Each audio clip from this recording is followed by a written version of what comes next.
Hi అండి, అందరూ ఎలా ఉన్నారు? బాగున్నారా? నేనైతే బాగున్నానండి. మీరందరూ కూడా బాగుండాలని కోరుకుంటున్నాను. నేనైతే నా నేమ్ అనేది నేను ఎక్కడా మెన్షన్ చేయలేదండి ఇన్ని వీడియోస్లో అయితే. నా పేరు వచ్చి అరుణ అండి. ఇవాళ స్పెషల్ ఏంటి అనేది నేనైతే ఈ వీడియోలో చూపిస్తాను. కందిపప్పుతో గిరక్కాల పులుసు అయితే మనం ఇప్పుడు చేసుకుందామండి. చూద్దాం రండి. టేస్ట్ అయితే చాలా బాగుంటుంది. అందరూ ట్రై చేయండి అండ్ అలాగే సబ్స్క్రైబ్ అయితే చేసుకోండి. ఫస్ట్ కందిపప్పునైతే తీసుకొని శుభ్రంగా కడుక్కోవాలండి. కుక్కర్లో వేసుకొని కొలతకు తగ్గట్టు వాటర్ అయితే వేసుకోవాలి. 1 గ్లాస్ కందిపప్పుకి 2 గ్లాస్ వాటర్ అయితే పోసుకోవాలి. కందిపప్పు మాత్రమే ఒక 5 విజిల్స్ వచ్చే వరకు ఉడికించుకోవాలండి. అది మెత్తగా అయిపోయింది. దాని తర్వాత గేరకాలను అయితే క్లీన్ చేసుకోవాలి శుభ్రంగా ఒక 2-3 టైమ్స్ వాటర్లో వేసి. గేరకాళ్ళు అని అంటే మేక కాళ్ళు అండి. దీన్ని పాయా కర్రీ అని కూడా అంటారు చాలామంది. ఎక్కువ అదే అంటారులేండి. మా ఊర్లో అయితే గేరకాళ్ళు పులుసు అని అంటారు. అలా క్లీన్ చేసుకున్న వాటిని కుక్కర్లో వేసుకోవాలండి. వాటిని కుక్కర్లో వేసుకున్న తర్వాత ముందుగా కట్ చేసి పెట్టుకున్న ఒక 3 ఆనియన్స్ 2 టమోటాస్ కట్ చేసి పెట్టుకున్నాం కదా, వాటిని అయితే కుక్కర్లో వేసుకోవాలి. తర్వాత రుచికి తగినంత సాల్ట్ అయితే వేసుకోవాలండి. సాల్ట్ వేసుకున్న తర్వాత 1 స్పూన్ పసుపు వేసుకోవాలి. పసుపు ఏంటి రెడ్గా ఉంది అనుకుంటున్నారా? అదైతే మేము పసుపు కొమ్మలు తీసుకొచ్చి ఆడించుకున్నామండి, అందుకే అలా ఉంది. దాని తర్వాత వచ్చి మనం 3.5 స్పూన్ కారం అయితే వేసుకోవాలి. మేమైతే 4 గేరకాళ్ళు అయితే తెచ్చుకున్నాము. దానికి తగ్గట్టు మసాలా అనమాట. అది ఎక్కువ తెచ్చుకుంటే ఇంక దాన్ని బట్టి మీరు క్వాంటిటీ వేసుకోవచ్చు. 4 స్పూన్స్ అల్లం పేస్ట్ అయితే వేసుకున్నాము. ఇప్పుడు అదంతా కూడా ముక్కలకు పట్టేలాగా కిందకి పైకి ముక్కల్ని తిప్పుకోవాలి.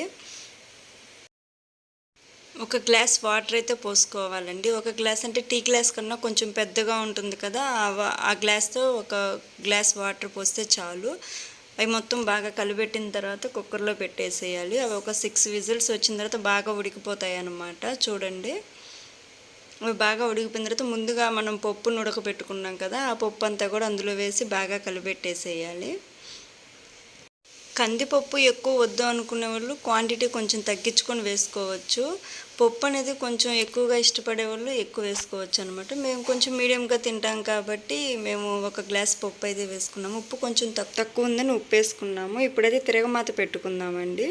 ముందుగా బౌల్ పెట్టి దాంట్లో ఆయిల్ అయితే వేసుకోవాలి. దాని తర్వాత తిరగమాత గింజలు వేసుకోవాలి. తిరగమాత గింజలు అంటే ఆవాలన్నమాట. మా ఊరి సైడ్ తిరగమాత గింజలు అని అంటారు. కావాలి అనుకుంటే చెక్క మొగ్గ అండ్ యాలక్కాయ ఒకటి కూడా వేసుకోవచ్చు. మేమైతే వేసుకోలేదు. దాని తర్వాత కరివేపాకు కొత్తిమీర వేసేసుకోవాలి. అంతే అండి. దాన్ని తీసుకొని వచ్చి మనం ఇందాక ప్రిపేర్ చేసుకున్నాం కదా, దాంట్లో అయితే వేసేసుకొని అది బాగా కలిపెట్టేసుకోవాలి. తిరగమాత అంతా కూరకు పట్టేలాగా.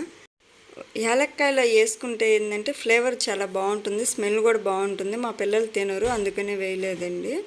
అదంతా మసాలా దానికి పట్టిన తర్వాత స్టవ్ మీద పెట్టి ఒక 2 మినిట్స్ అది కుక్ అయిన తర్వాత ధనియాల పొడి అయితే వేసుకోవాలి.